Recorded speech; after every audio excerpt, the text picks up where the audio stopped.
حضرات ناظرین و خواتین السلام علیکم ورحمۃ اللہ وبرکاتہ۔ روزے کی حالت میں زیر ناف کے بالوں کی صفائی کرنا کیسا ہے؟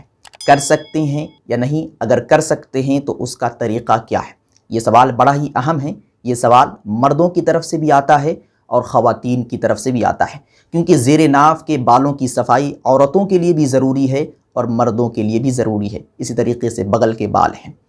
تو دوستو، سب سے پہلی بات تو آپ یہ جان لیں کہ روزے کی حالت میں زیر ناف کے بالوں کی صفائی کی جا سکتی ہے یا نہیں کی جا سکتی۔ اس کے بعد میں طریقہ بتاؤں گا کہ کس طریقے سے آپ کو روزے کی حالت میں زیر ناف کے بالوں کی صفائی کرنی ہے۔ دوستو، زیر ناف کے جو بال ہیں ان بالوں کی صفائی کرنا یہ ضروری ہے۔ 40 دن کے اندر ان بالوں کی صفائی کرنا ضروری ہے۔ اگر کوئی شخص 40 دن تک ان بالوں کی صفائی نہیں کرتا، پھر اسی صورت میں وہ نماز پڑھتا ہے تو پھر اس کی نماز میں بھی کراہت آ جاتی ہے، اس کی نماز مکروہ ہو جاتی ہے۔ اسی لیے علماء کرام نے لکھا ہے کہ چاہیے کہ ہر ایک شخص ہر جمعے کو ان بالوں کی، یعنی بغل کے بال ہیں اور زیر ناف کے بال ہیں، ان بالوں کی صفائی کر لیا کرے۔ اور اگر ہر ہفتہ نہیں کر سکتے ہیں تو 15 دنوں میں ایک مرتبہ کر لیا کرے، اور اگر 15 دنوں میں نہیں کر سکتے تو کم سے کم ایک مہینے میں تو کر ہی لیا کرے۔ اور اگر ایک مہینے میں بھی ان بالوں کی صفائی آپ نہیں کر سکتے ہیں تو 40 دن سے پہلے ان بالوں کی صفائی کرنا تو لازم ہے، ضروری ہے۔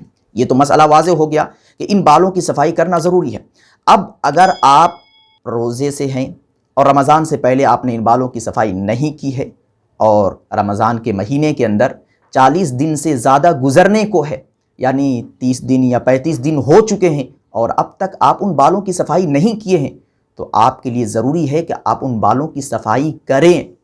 اور اگر آپ نے رمضان سے پہلے ان بالوں کی صفائی کر لی ہے تو پھر آپ کے لیے ضروری نہیں، کیونکہ 40 دن کے اندر ان بالوں کی صفائی کرنا ضروری ہے۔ لیکن نظافت اور طہارت یہی ہے کہ ہر ہفتہ ان بالوں کی صفائی کر لی جائے۔ اور ان بالوں کی صفائی آپ روزے کی حالت میں کر سکتے ہیں، اس میں کوئی کراہت نہیں، کوئی قباحت نہیں، کوئی دو رائے نہیں۔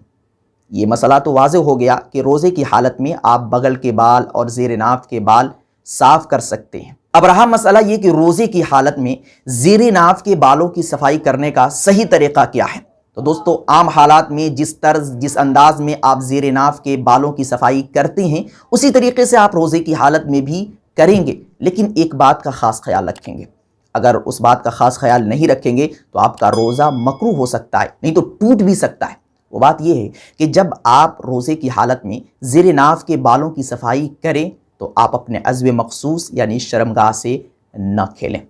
اگر آپ اپنے عضو مخصوص یا شرمگاہ سے کھیلتے ہیں اور کھیلتے ہوئے منی سے پہلے کا جو پانی مزی ہوتا ہے وہ نکل گیا تو آپ کا روزہ مکروہ ہو گیا۔ اور اگر آپ یوں ہی کھیلتے رہیں، کوئی پانی نہیں نکلا، پھر بھی آپ اس سے کھیل رہے ہیں، آپ کو ایک لطف مل رہا ہے، ایک مزہ مل رہا ہے، پھر بھی آپ کا روزہ مکروہ ہوگا، کیونکہ آہستہ آہستہ آپ بہت آگے بڑھ سکتے ہیں۔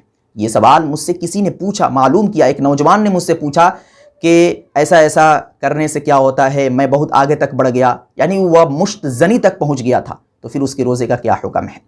تو دوستو، جب آپ روزے کی حالت میں زیر ناف کے بالوں کی صفائی کریں تو اس بات کا خاص خیال رکھیں کہ آپ حد سے تجاوز نہ کریں، اپنی شرمگاہ سے نہ کھیلیں۔ اگر کھیلیں گے اور منی خارج ہو جائے گی تو پھر آپ کا روزہ بھی ٹوٹ جائے گا۔ تو اگر آپ کو اپنے اوپر بھروسہ اور کنٹرول ہے کہ مجھ سے ایسا ہو ہی نہیں سکتا تو آپ بالکل روزے کی حالت میں ان بالوں کی صفائی کر سکتے ہیں۔ اور اگر آپ کو ڈر لگ رہا ہے کہ میں کھیلنے لگوں گا، پھسل جاؤں گا، تو پھر آپ سے میں یہی کہوں گا کہ آپ روزے کی حالت میں ان بالوں کی صفائی نہ کر کے آپ مغرب کے بعد ان بالوں کی صفائی کر لیں یا رات کے کسی اور حصے میں ان بالوں کی صفائی کر لیں۔